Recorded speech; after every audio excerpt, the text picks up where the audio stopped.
বিয়ে করেছেন বৈষম্য বিরোধী ছাত্র আন্দোলনের অন্যতম সমন্বয়ক ও জাতীয় নাগরিক কমিটির মুখ্য সংগঠক সার্জিস আলম। উপদেষ্টা আসিফ মাহমুদ ও বৈষম্য বিরোধী ছাত্র আন্দোলনের আহ্বায়ক হাসনাত আবদুল্লাহর ফেসবুক থেকে এ তথ্য নিশ্চিত হওয়া গেছে শুক্রবার সন্ধ্যায়।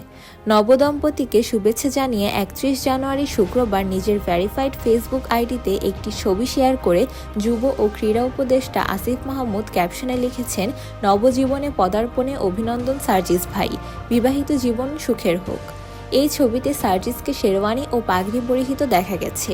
তার দুই পাশে উপদেষ্টা মাহফুজ আলম, তথ্য উপদেষ্টা নাহিদ ইসলাম, উপদেষ্টা আসিফ মাহমুদ ও বৈষম্য বিরোধী ছাত্র আন্দোলনের আহ্বায়ক হাসনাত আবদুল্লাহকে দেখা গেছে। এদিকে হাসনাত আবদুল্লাহও ফেসবুক পোস্টে সার্জিস আলমকে অভিনন্দন জানিয়েছেন। তিনি লিখেছেন, অভিনন্দন বন্ধু সার্জিস, তোমাদের জন্য শুভকামনা জানাচ্ছি, যেখানে ভালোবাসা এবং সুন্দর মুহূর্তগুলিতে ভরপুর থাকবে। আসিফ মাহমুদ ও হাসনাত আবদুল্লাহর ফেসবুক পোস্টে শুভাকাঙ্ক্ষীরা শুভেচ্ছার বন্যা বইয়ে দেন সার্জিসকে। কিন্তু সবার মনেই জল্পনা ছিল কাকে বিয়ে করছেন জুলাই অভ্যুত্থানের অন্যতম এই নায়ক। কি সেই পাত্রীর পরিচয়? অবশেষে জানা গেছে সেসব। সার্জিসের শ্বশুর বাড়ি বরগুনা, তার স্ত্রীর নাম রাইতা। তিনি একজন পবিত্র কোরআনের হাফিজা। এক বোন ও দুই ভাইয়ের মধ্যে সার্জিস আলমের স্ত্রী হাফিজা রাইতা সবার বড়। বরগুনা সদর উপজেলার ২ নম্বর গৌরীচন্না ইউনিয়নে লাকুরতলা গ্রামের ব্যারিস্টার লুৎফর রহমানের মেয়ে। সবসময় পর্দা মেনে চলেন রাইতা।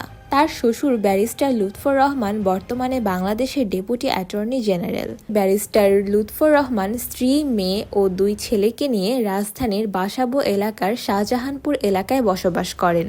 সার্জিস আলমের শ্বশুরের পরিবার সূত্রে জানা গেছে, গাজীপুরের রাজেন্দ্র রিসোর্টে শুক্রবার আসরের নামাজ বাদ পারিবারিকভাবে তাদের বিবাহ কার্য সম্পন্ন হয়েছে।